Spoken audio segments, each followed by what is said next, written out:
Speaking of adventures, we have one adventure left for the conference, ladies and gentlemen. By adventure, I mean we have one incredible speaker left. This speaker right here, I can tell you, for the last couple of months at least, I have interacted with her a lot. I've got tons of email strings. As a matter of fact, at one point, I was in charge of putting together the slide deck for the show, for an open table show. We each take turns each month. A different one of us does it, so there's no like one person stuck with it. So that month, I didn't have a whole lot of stuff, I thought. And then I started looking at the emails. I built almost the entire show just off of this person's findings, ladies and gentlemen. This person has been busy. Wonderful researcher, incredible person, a person I'm glad that I've had the honor and pleasure of getting to know at this conference. It has been absolutely amazing. Ladies and gentlemen, Alicia Thompson was born and raised in Los Angeles, California, but her spirits hails from the stars. She has 2 young adult science fiction novels available on Amazon.com, as well as a short story in the anthology When Other People Saw Us, They Saw the Dead. She first became aware of the Mandela Effect in 2016, but has been obsessed with the paranormal and high strangeness since she was a child. That sounds familiar. Ladies and gentlemen, please welcome to the stage Miss Alicia Thompson.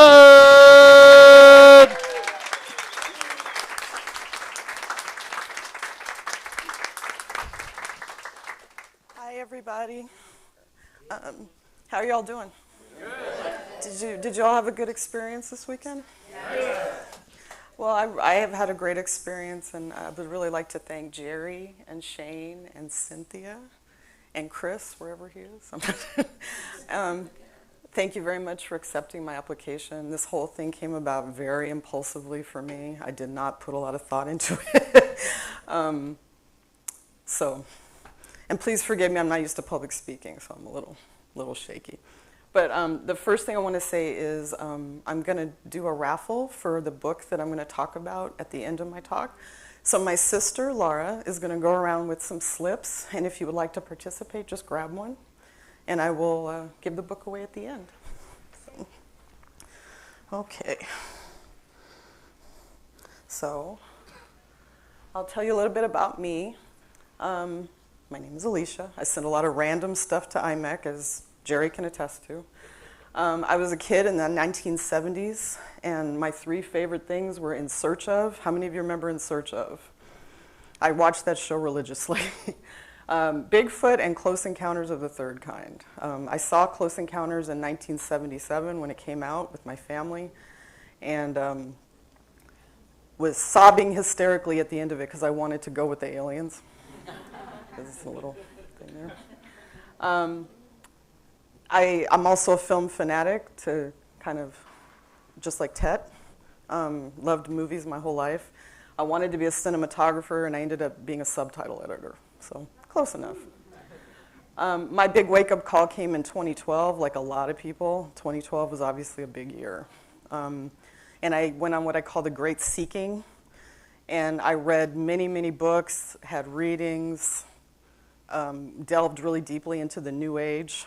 Followed a lot of writers, and it all led me to the Mandela Effect in 2016, 2017. And Jerry is the person that I first came across on the internet with that, and it blew my mind, and I went down a rabbit hole, and I ended up here. So, the first part of my talk, I'm going to talk about mandanimals, because I love mandanimals. And a lot of the things I've sent to IMEC are mandanimals. And as all of you, I'm sure, know, there are many kinds. The Lazarus, the ones coming back from the dead, those are the ones that really blew my mind. You got white ones, you got gold ones, you got rainbow ones. You got, what else we got? There's so many. You got ones, weird things you've never seen before, and that really pulled me in, because I feel like that's physical evidence that something is happening. And a lot of these animals I feel like we would have heard of. I also want to point out the unicorn, because that Again, like Jerry was saying, I had no idea what anybody else was going to talk about, and unicorns have definitely seemed to be a theme, as Chris talked about unicorns. So, and this little guy here, when I got off the plane, that was the first thing I saw, and something said, "Buy it for the IMEC people," and he's a unicorn. So, synchronicity for you there. So those wacky and wonderful man, there's supposed to be an animation here, but I'm not going to bother trying to figure out how to get it to play. So oh, there it is. Okay. Mandanimal. Oh, okay. Bye. Okay, so this is not an animal, but it looks like one. The monkey face orchid. To me, this is just totally bizarre. And this was, I found this through that original gangsta Martha Stewart. This is from her magazine. And I just find this really, really, really kind of whimsical and odd. So I start with that. Yeah. The rainbow pigeon, there's been a, and it looks like it's not real, but apparently it is. And rainbows, have a lot of significance. For hope and new beginnings and things like that. And then we have, this one really affected me, the all-white bald eagle, because he's so majestic and just really, to me, seemed like a sign of positivity and good change and things like that. And this guy was seen in Shane's state of Oklahoma. So keep an eye out for him, Shane. This one just cracked me up when I sent it. The pink fairy armadillo, which I think escaped from Barbie's house, but not before she got to him with the nail polish. He's like a Pokemon, like a real life Pokemon. Just really, really, really odd, but very cute, Now here, gold. I couldn't do one because look at all these gold animals. That horse is amazing to me, and I think Chris talked about that horse once before. It looks like he was spray painted or something. But all of these, a gold tiger. Had never seen a gold tiger before. Gold zebra. I'd never heard of a gold zebra. This little guy also looks like a Pokemon. The gold snake, the gold turtle. I mean, it's crazy how many there are. And there's way more than this. This is just what I could fit on the slide. This one, come on. And I really feel like the universe is punking us sometimes with the, or whatever it is that's whether it's ourselves, our consciousness, whatever. I feel like there is a very playful aspect to it, and I feel like sometimes it's just telling us lighten up, like life is supposed to be fun, I mean, not that it's not without tragedy and challenges, but I think on a much bigger level than what we can see in these little boxes that we're in, I guess. When you can see the whole expanse, you'll see like things that we think are really serious are not as serious as we might take them in the moment. And I feel like things like this remind you of that. And this one just cracked me up because I'm like, really? Like, what is that?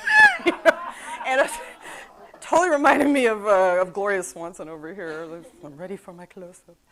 So yeah, this guy's real. There was a thing called a werewolf cat. Yeah, I think I felt like this morning. So those are the mandanimals. I only chose a few, but just a good example of the Mandela Effect, I feel like. So the second part of my talk, I'm going to talk about this book, which is by an author named Pam Grout. And I believe she's a Course in Miracles proponent. But what I really like about her is that this book has experiments that you can do yourself that show you that the power of your thoughts and your beliefs. And so today I'm going to do 3 of these experiments, hopefully with the help of you guys. So as it says, do you want to play a game? Let's play a game. So the first thing we're going to do is the Albie Einstein principle, and that is that you are a field of energy. So I would like to call up Joanne. She expressed interest in doing this, and I would like 2 more volunteers. Is there anybody? Come on up, Dan. Oh, for this one? Yeah, for this one. Anybody? I need 1 more volunteer. Okay, you're going to do it, Cheryl? Okay. So For this, you need Einstein wands. So you need 2 Einstein wands, 1 for each hand. Don't poke your eye out. No, don't poke your eye out. Please don't poke your eye out. Okay. Oh, I have one more set. Does anybody else want to try it? Anyone? Come on, Morris. Okay. All right.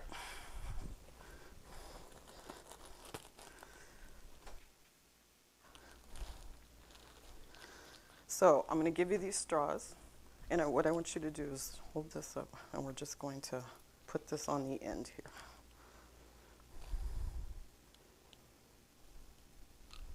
Like a little handle. Okay. And I'm actually going to let you do the other one.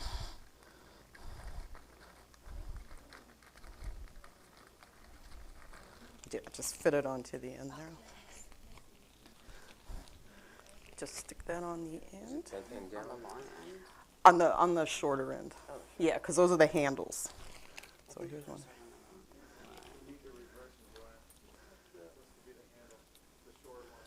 Here's your other one. Yeah, and then you know what? I realized I'm missing a straw, so I'm going to have you do it without the straw. Okay. But let me. Actually, you know what? You take one. Just take one. So Morris, you're going to only have one because I missed a straw. Is it short ended? Yeah, you want to put on the short end.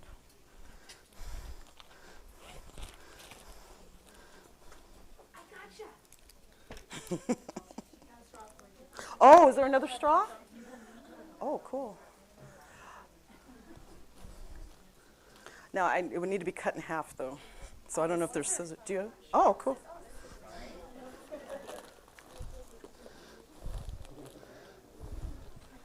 Okay, we're getting you another straw and you another straw. So just, no, that's perfect. It's perfect the way you did it. You just I'm want it on really the end excited like a to see handle. this. Okay, so. Thank you so much. Okay, so Morris needs a straw, and Dan needs a straw. Okay. So when you're all ready, you want to hold these chest level, kind of like this, and about 10 inches away from your body. Now, let me see what's happening here. I think something's going on. Hold on a minute. At the other end, because these are supposed to stick straight out. Let me see how you do this. I think you want to like that, yeah. So it's kind of like that. Will be like this? Yeah, you want them to be kind of straight out. So it'll be like. Alright, so then I would put these on the other end then? Yeah, try. Yeah. Let me see first.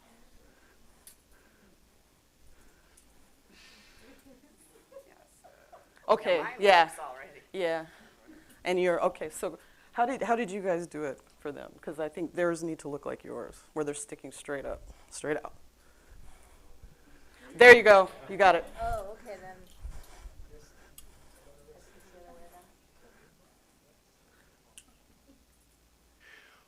We'll get them together here in just a second, folks. Sorry, guys. How about a round of applause for the girl that grabbed the straw there? Yes, Jen. Thank you, Jen. Okay, y'all guys are ready? Okay, so make sure they're about 10 inches away from your body.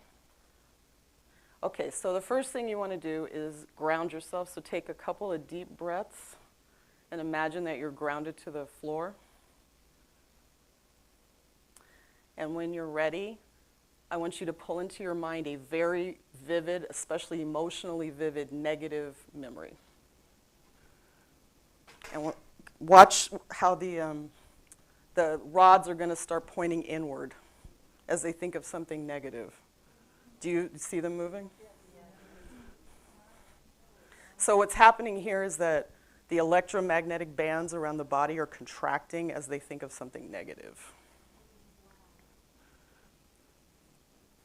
So now we're going to do the opposite. So clear your mind. And I would do it again. Take a couple of deep breaths, maybe close your eyes, ground to the floor. And now you're going to think of something really joyful and loving, something that just makes you feel good. And the rod should start moving outward. Can you guys see it? And the stronger the motion, the better this will work. Otherwise, it's sort of a weak reaction. So this is just showing that, yeah, you can, you can feel them in your hand moving. So this is just showing that, you are a conductor of energy. And the power of your thoughts. Your thoughts, you see, oh yeah. So your thoughts are incredibly powerful.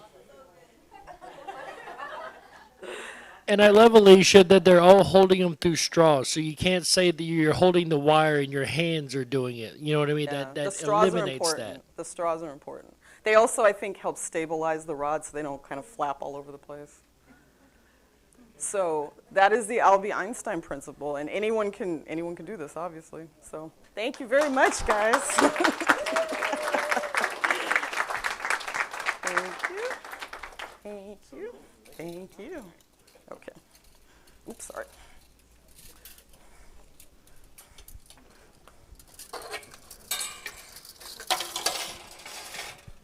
Okay, so for the next experiment, this is called the Volkswagen Jetta principle.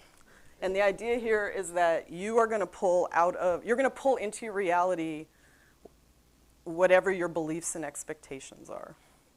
So I need 3 volunteers for this one, if anybody's willing to volunteer. Steve? Oh, come on up. Come on up. And can I get one more? Anyone? Huh? You got Nora, Steve, and... Yeah, whoever's willing, come on up.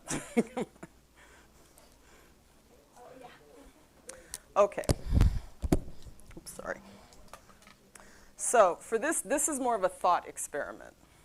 So I should have asked IMEC before I did this, but I'm going to ask you right now. Can I have them email their results to you because this is a 48-hour experiment? Yeah, let's do 48 hours. Yes. So I'm going to start with Morris. And we want this to be very, not something that's really important to you, because what I've noticed with these experiments is if you choose a target that you feel like you really want the outcome to be a certain way, it may not work out great. It's like the more detached you can be from it, the better it works. So tell me something that you would like to see out in reality in the next couple days. Could be anything. Something physical. Physical? An animal, a car, something like that. A blue car. A blue car. Okay, Steve?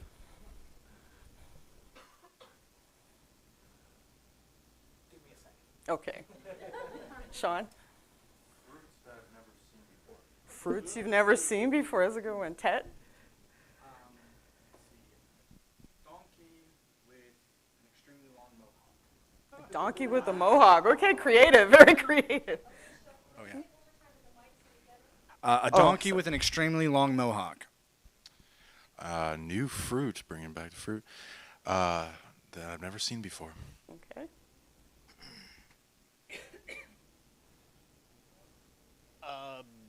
Some road sign that I'm used to seeing all the time being different now. Okay, cool. And Morris? I'll make it more specific. A blue car being towed by a white pickup truck.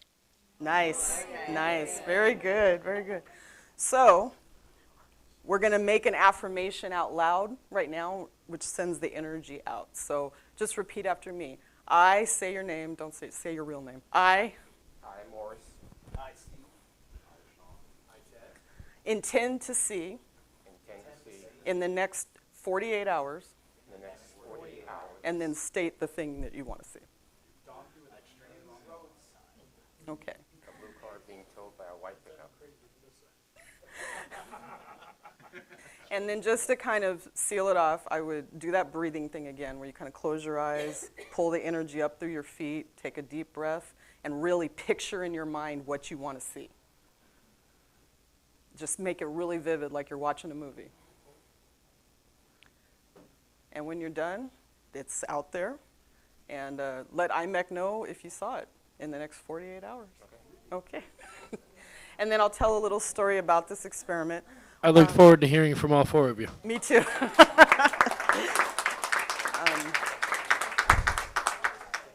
Oh, sorry.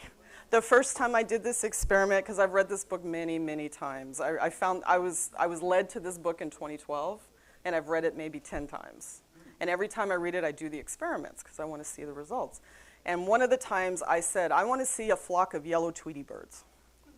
And not even 24 hours later, I think when I left to go to work the next day, I saw 3 smart cars. You guys know what smart cars are? Really little, bright yellow, in a row, driving down the street like a flock. So this works. It does. So my last one is the 101 Dalmatians principle. And actually, I need the mic. Can I get the microphone back? I'm sorry. So this principle is that we are connected to everything and everyone in the universe. It's that quantum entanglement thing. So Cheryl here told me a story. I'm just going to have her, come on, relay this really quick because this encompasses this principle. So tell us a story. Okay. So I get really nervous talking in front of groups. So on the first day, Roger had us do an experiment where we were writing something down. And could you just refresh my memory exactly what it was? It was, do you remember what it was? Something you were wanting to attend, or was it a fear? Okay. So on the first day, I was doing his exercise, and my fear or concern was about neglecting my mom's pool at her house. And what I had decided to turn it around and to make it easier was that I would talk to my mom's neighbor and then and hopefully get a referral for a pool company that would help out because I need to drain the pool. And then lo and behold, after I got back, I'd had my cell phone turned off all day. I turned on my cell phone and I had gotten a text from my mom's next door neighbor. And so I was just blown away by that. It was just, I don't know, it was just kind of proof to me that, you know, we are all connected. I wasn't expecting to have heard from him. He lives, you know, an hour away from where I live. And I just thought it was kind of an interesting thing, but how we're all connected, because I like literally wrote his name down in the book, and then he sent me this text. So I was telling Alicia that. So that is the epitome of this principle. So, and also just a little shout out, there's an ME in here, which is Cruella de Vil. I grew up listening to Disney records, and it was spelled DE space VILLE, but now it is spelled devil. So I found that to be a really funny ME. So for this experiment, I would like whoever's willing to, I want all of you to do this one. And all you have to do is think of someone that you really want to hear from. And it could be for any reason. It could be your spouse, you need them to pick up some milk or buy some dog food. It could be someone that you haven't talked to in years and years that you really want to talk to.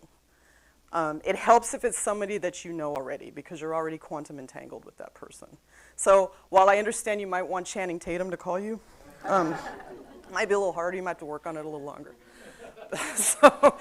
So what you're going to do is you're going to do the same thing everybody up here did. You're going to put both feet flat on the floor, and you're going to imagine that you're a tree, and you're pulling up all of that beautiful energy from Gaia, and all the way up through your body, through all your chakras, up through your crown chakra to the universe.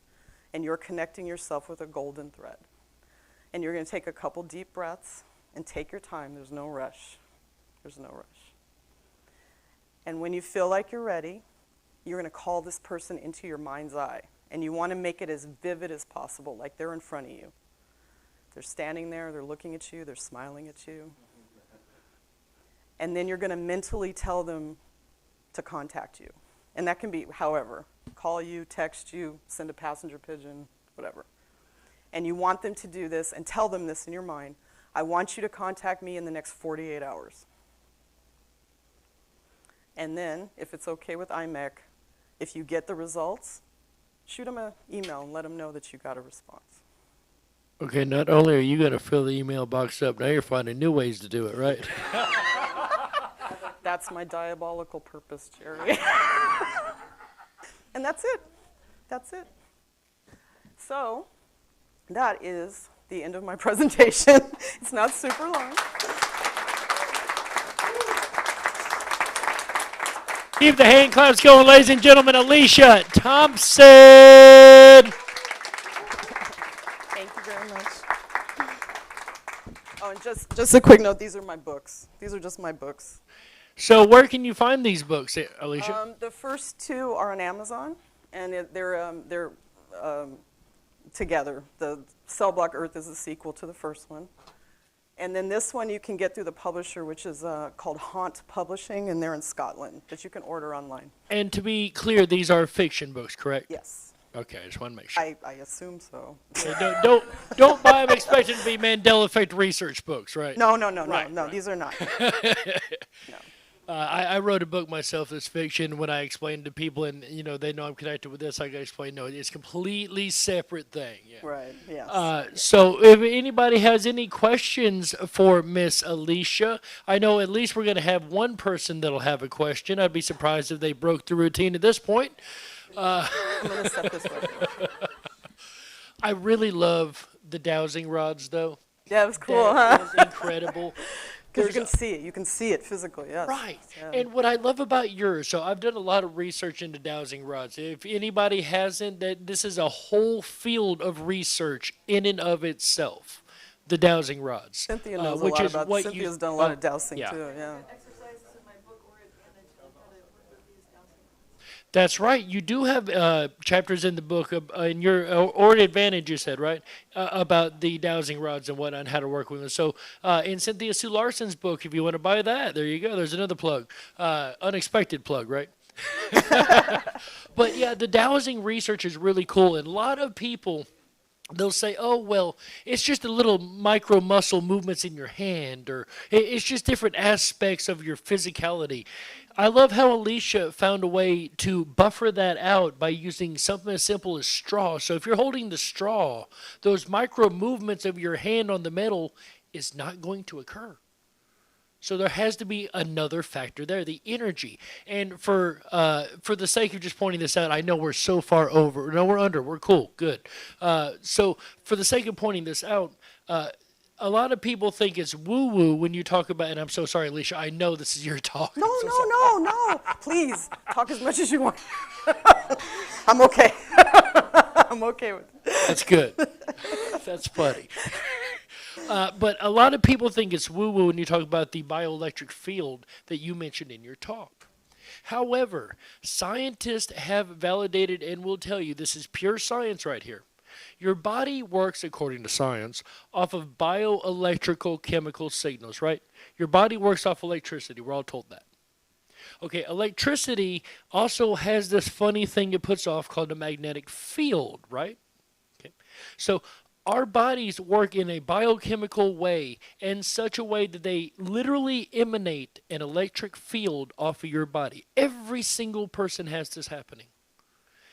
Some say we all vibrate at a different frequency, a different tune. That could be interpreted as that field that's coming off of us. That different frequency that we're all at. Those emotions that we're feeling. If we're in a high emotional state, that field's going to change. And that same field, and I brought that up for a reason, is the way these dowsing rods interact with reality, is through that biochemical field. So I thought that was fascinating that you were able to find a way to use those. That is amazing. Great job. That's Pam. That's from her book. I would have never been brave enough to do an experiment like that in the middle of a talk. That was great. Go ahead, sir, with your question. I do apologize. I'm taking up the time. Go ahead. Hi, Ted. Hey, how's it going? Thanks so much for the talk. My question has to do with a process that is unique to people that have this creative ability of writing. I'm a piano player. Just when I was a kid, grabbed a piano at 6 years old. It was my first girlfriend, never left me. It was awesome. But I got to a point where I didn't know who was playing. I didn't understand it. I was like, I would come up with things that I'm like, that's amazing, that's awesome. But I didn't want to, really go into it or remember it or figure it out. When you write and you have these, obviously make characters, and these characters sort of take on a form of their own. Absolutely. My question is when you have to ask where the origin of those characters, did you create them or did you discover them? Probably the second, Discover. I know the first two books, because in this one it's a short story, and actually it's, interestingly enough, it's a story about the white sun. But the other two, I had an idea, but it wasn't like really formed. But as I started writing, it was almost like channeling. It just came to me. And then the first book was published in 2014, so it was kind of before I even knew about the Mandela Effect. And then the second book was published in 2017, and I was just discovering it. So they weren't informed by any of this. It was just me trying to be creative. And there's a lot of things in both of these books that have since emerged as Mandela Effects or things related to the Mandela Effect. Interestingly enough, at the end of the second book, a particle accelerator is involved. And I find, so it's interesting to me that I wasn't thinking about any of that in this context. It just kind of came in.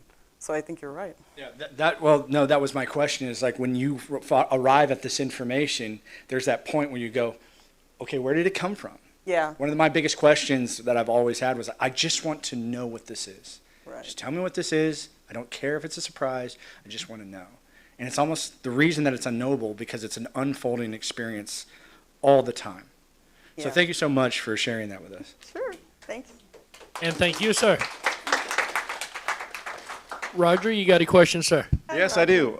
Thank you very much for that. And this is related to your experience with the E Squared book. You said you read it 10 times, and every time you go through the experiments. Mm-hmm. That's awesome. So I'm wondering, does your favorite experience or experiment change each time you read it? And do you get like bigger results as you journey through first time, second time, third time, 10th time reading the book? Does it get more powerful or deeper? Or what's your experience reading it over time, and what happens with the experiments? You know, I think at the different points that I read it, I had different beliefs and expectations. I know when I first found it, I had a lot of expectations. I had a lot of things I wanted to have happen. I wanted money. I wanted fame. I wanted all these things. And a lot of times they didn't come through. And so there was a certain amount of jaded cynicism that I kind of got. But I still really felt like there was something there. I knew there was something there because I was always getting results. Maybe not the exact results I wanted. And I think, so as each time I read it, I was able to let go a little more of those expectations and just have fun with it. And I started to understand, I think, that having that playful attitude about all of this is really important. Because when you're desperate, when you're feeling desperate about something for any reason, it's almost like you're putting rocks on its feet and dropping it in a lake, you know? And it's hard, because in a lot of the situations I was in my life, as I read through those, you know, each time I read it, you know, at one point I was losing my house. It's back in 2008. And that was the height of desperation for me. And I remember doing this book thinking, maybe I can save my house, maybe I can save my house, and I didn't save my house. And I was really disappointed. And down the road I realized it was better that I didn't keep the house, because it was miles and miles and miles. It was literally, it was so far away from my family and people I knew. And unbeknownst to me, at that time, I had very severe glaucoma that has now since made me blind in one eye. And I would have been completely marooned out there, away from people. And I needed to be closer to my family and my friends so they could help me. But there was no way I could have known that at the time. So it became clear to me that sometimes there are things coming that affect what you think you want. The more you can release that, the better results you get, I think. So as it became more fun, it worked better. It worked better. And then my books got published. You know, I mean, I had no idea how the publishing world worked. I mean, to be honest, the reason I wrote the first book was because I was in a Barnes & Noble and I picked up that book, Twilight. And I read the first paragraph and I thought, pretty sure I can do this. Glittery vampires. I can come up with something, you know. And I'm not saying my books are better. I'm not. I'm just saying that it was sort of like, well, I can write. I could try writing. And somebody decided to publish it and put it on Amazon. So all of them were things showing me that I can do this. You know, you can, whatever you want to do, yeah, you can do it. You don't need any special talent. You don't need any special magical ability or anything. You just need to believe in yourself. I know it sounds new agey and corny, but it's the truth. It's the truth. So, I don't know if that answers your question. I tend to ramble. I love the key is fun. Thank you. And I second that, Alicia. Go ahead. You want to clap? I heard somebody start to clap there.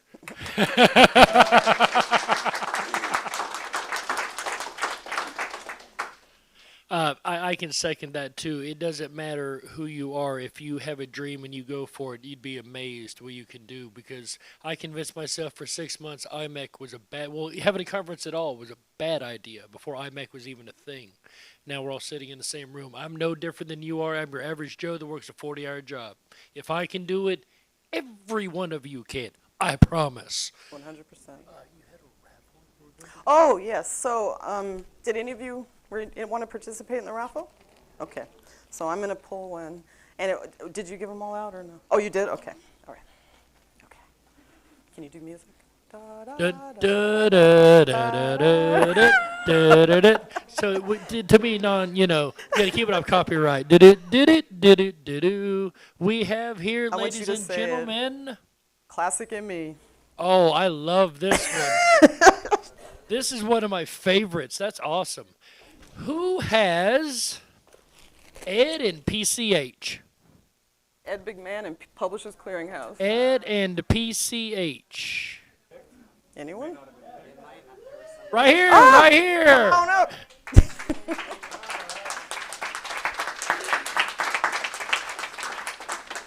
Come on up and receive your prize.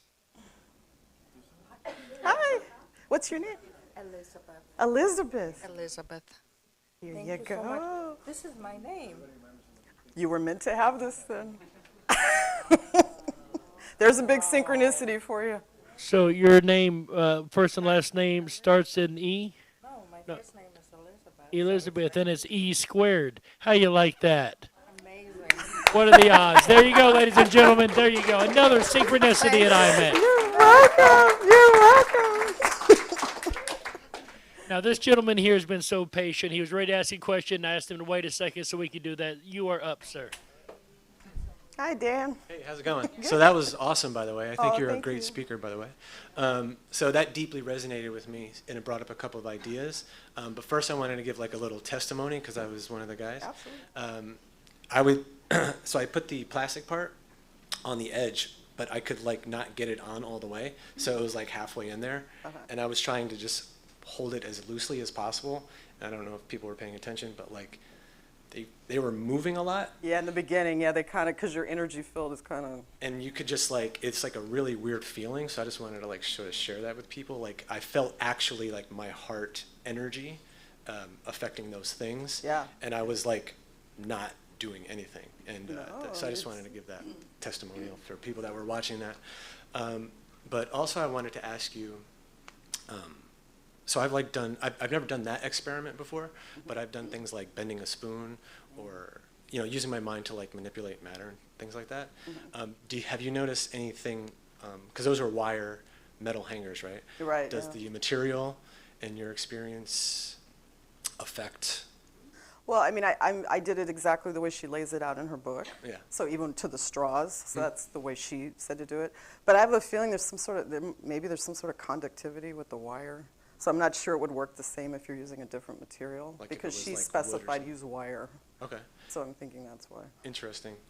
Also, I was going to say, I actually had the idea, this is sort of a synchronicity, I was going to do an experiment too in mine, and I never really sort of got around to it, or I just shifted my thought process with it.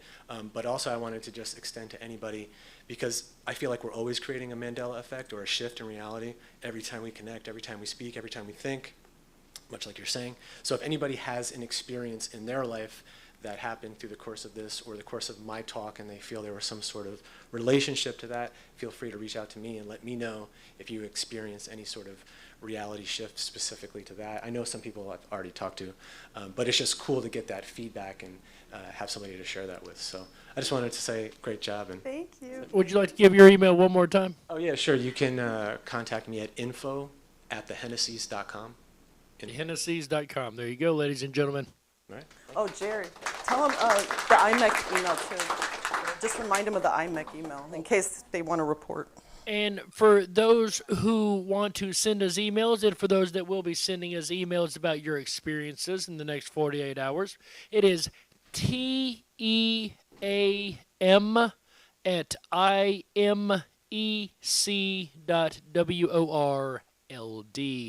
Team@imec.world. Do make sure you send us an email. We are more than happy to hear from every single person in this room, and even you guys there at home. That's what we live for. I keep saying we do this for you guys, and we want to hear from you. So don't ever think, oh, we're bothering them, or oh, they ain't got time to listen. We appreciate when you guys email us. It really does make our day as a team. With that said, we have another question coming up here. Miss Cynthia Sue Larson. What do you got, Cynthia? Hi there. Thanks so much for your wonderful talk. And I'm looking at these beautiful book covers. You've got eyes looking out. Really reminds me of The Observer. And then these exercises that we're doing, these are great to demonstrate that clearly we are having an effect, and we can start to, by envisioning an outcome and looking at the way that we can be specific about something and then get kind of neutral about it. It sounds like that was kind of a common theme in these exercises. We can be sensitive to then observe what's coming through. So my question has to do with, where would you like to see the Mandela Effect bringing us? Where do you think it might be going for all of us? Clearly we're creating together, usually through the subconscious. So collectively, there's a lot of messy stuff. We're seeing weird stuff, but we're seeing whimsical stuff.